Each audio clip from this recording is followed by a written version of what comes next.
Welcome to the channel. I'm the Swedish dividend investor.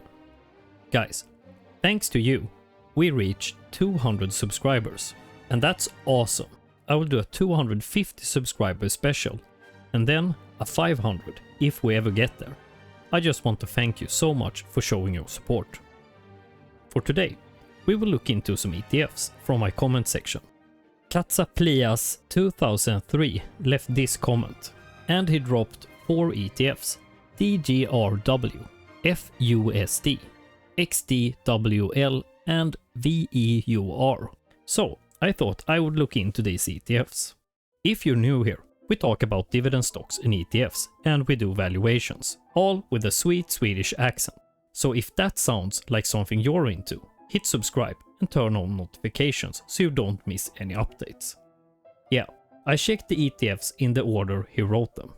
DGRW, Wisdom Tree US Quality Dividend Growth Fund, was the first one I looked into. And I'm sorry man, an ETF yielding 1.25% is not interesting to do a deep dive into. Sorry, that's not how I roll. I'm not even going to look at the dividend growth rate, because even if they have grown it very aggressively, can they really keep that up for such a long time that your dividend yield gets higher? I doubt it. The same goes for FUSD, with its around 1.8% yield, and XDWL's yield of around 1.5% yield.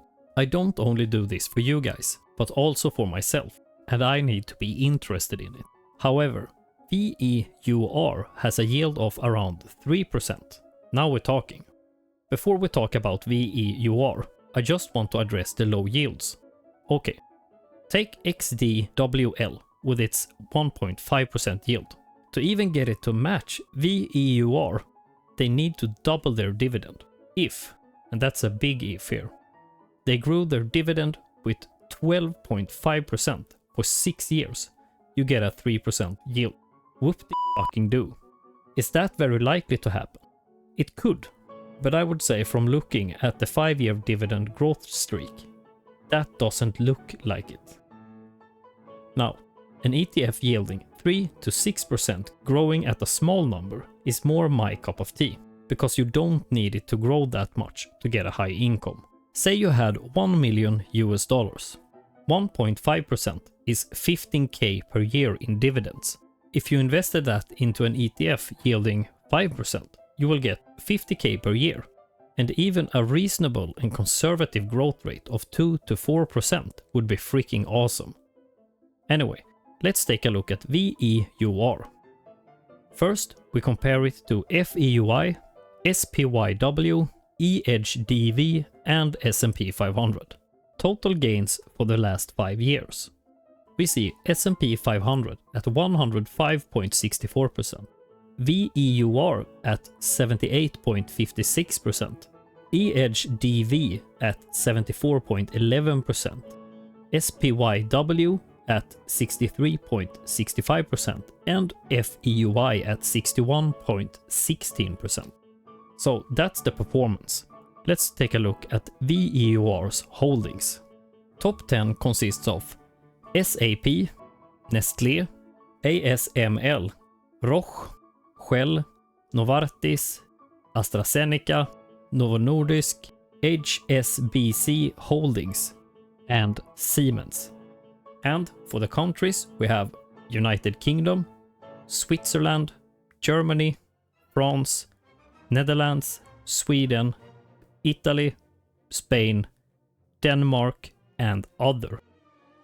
And for the sector allocation, we have financials, industrials, healthcare, consumer staples, consumer discretionary, technology, basic materials, energy, utilities, and other. So, now we have a great overview of the ETF. Let's hop on over to my ETF spreadsheet to check out its dividend history, and then we will do a valuation. Alright, we do have some dividend data going back to 2015, and color me shocked if it isn't the same old with the dividend track record with European ETFs. I am shocked! Shocked! Well, not that shocked. All over the place. A massive 40% haircut in 2020, and then growth from there. We can see the yield is sitting at 2.8. Now, this is the last year dividend. I also lumped the dividend for the last 12 months together, so the current yield is 2.95%. We can see the total growth of the dividend since 2015 is 33%. Not bad and not very thrilling. The 3-year compounded annual growth rate is just above 6%, 5-year at 0.5%, and the 9-year is at 3.2% roughly. Let's punch some numbers and do evaluations so we know the intrinsic value. I'm going to use a discount rate of 10%. This is our required return. For the normal case, I've gone with 3% growth and a terminal multiple of 33. The terminal multiple is used as a yield at the final year of the calculation. So, let's say the ETF is yielding 3% historically. Chances are they will yield about 3% 10 years in the future. In this case, 100 divided by 33 is 3.33%. With that, we land at a present value of 30.32 euros. For the best case, I've gone with 6% growth and a terminal multiple of 37, so a 2.7% yield. We get a present value of 41.35 euros. And finally, for the worst case, 0.5% growth and a multiple of 28, so a 3.57% yield. We land at a present value of 22.51 euros. We will also do a mixed valuation, every case together and with a probability factor, since we don't know the future. I've gone with 60% for normal case and 20% each for best and worst case. We land at a fair value of 30.97 euros, and with a 5% margin of safety, we get a price of 29.42 euros. Oof! If my calculations are right, it's about 38% overvalued currently. If we look at the best case with a multiple of 37, so a 2.7% yield at year 10 and growth of 6%, we can see that the price is in line with today's price. So a lot needs to happen for that. If we adjust the discount rate to 6%, we can see the mixed valuation is in line with today's price. So if the growth is slow, we are probably looking at 6% annual return. I would just say, stay away from this one. There are better choices out there. Even if the price corrects on this ETF, other ETFs with potentially higher returns would also be cheaper. I'm no expert on growth ETFs, that is not my cup of tea. But if you believe this ETF will do fine, you do you. So, what do you think about VEUR? Is it a buy?